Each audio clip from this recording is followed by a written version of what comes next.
Hello मित्रांनो, मी शिवली आणि माझ्या किचनमध्ये तुमच्या मनापासून स्वागत। आजची ही रेसिपी खूपच खास आहे, त्यांच्यासाठी आहे ज्यांना कारला आवडते। हो मित्रांनो, खूपच खास रेसिपी आहे, खूपच आवडणार आहे तुम्हाला। आणि ज्यांना कारला आवडत नाही त्यांच्यासाठी मी टिप्स देणार आहे। आता बघा मित्रांनो, काय काय घ्यायचे। मी कारले कापून घेतले, तुम्ही बघू शकता। 4 कारले घेतले, 2 कांदे घेतले आणि थोडीशी हिरवी मिरची। हिरवी मिरची मी चिरले नाहीये। एवढे साहित्य अरेंज करायचे आहेत आणि बाकीचे साहित्य जे लागते ते किचनमध्ये ऑलरेडी अवेलेबल आहेत, ते मी नंतर दाखवते। तेल गरम झालेलं आहे, आता मी टाकते थोडीशी जिरे। जिरे छान तडतडू द्यायचे आणि त्यानंतर इथे आपण घालू कांदे।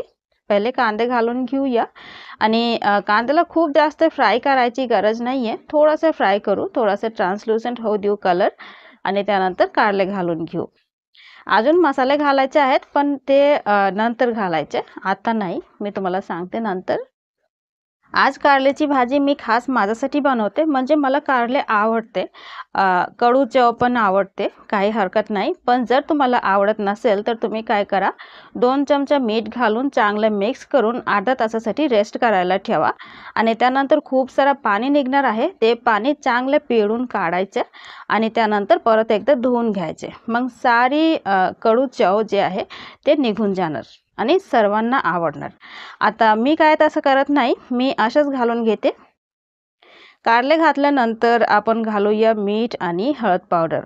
अजून मसाले घालायचे, पण आता नाही घालायचे। थोडं मिक्स केले आणि आता घालते थोडं मीठ, चवीपुरती मीठ घालते आणि अर्धा चमचा हळद पावडर। चांगले मिक्स करून घ्यायचे आणि आता मी झाकण लावून शिजवणार आहे।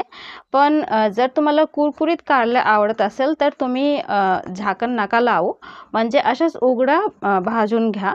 पण मला कुरकुरीत नाही आवडत, मला थोडंसं मऊ मऊ आवडते, म्हणून मी झाकण लावून लो हीटवर शिजवून घेते।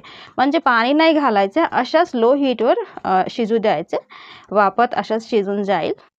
मध्ये मध्ये झाकण काढून हलवत राहायचं आणि चेक करायचं। आता बघा मित्रांनो, आता कारले पूर्णपणे शिजलं नाहीये, अजून थोडंसं बाकी आहे, थोडंसं, म्हणजे की 80 to 85% शिजलेलं आहे।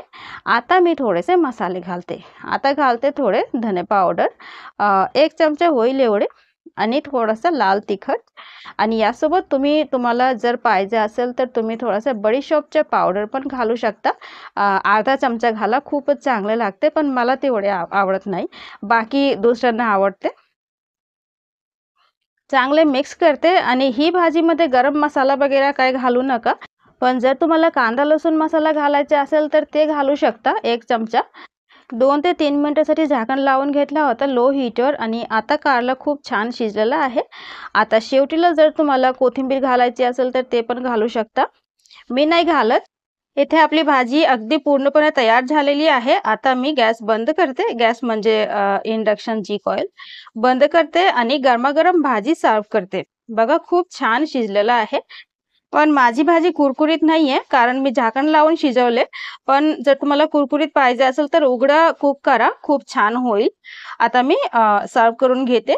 ही भाजी तुम्ही भाकरी चपाती सोबत पण खाऊ शकता आणि डाळ भातासोबत पण खाऊ शकता। डाळ भातासोबत खूपच छान लागते, मला खूपच आवडते। ही भाजी तुम्ही नक्की ट्राय करा मित्रांनो, आणि ट्राय केल्यावर कमेंट करून नक्की सांगा की तुम्हाला कशी वाटली। व्हिडिओ आवडला असेल तर प्लीज एक लाईक करा आणि प्लीज माझ्या चॅनलला नक्की सबस्क्राईब करा। Thank you so much for watching. Bye bye, take care.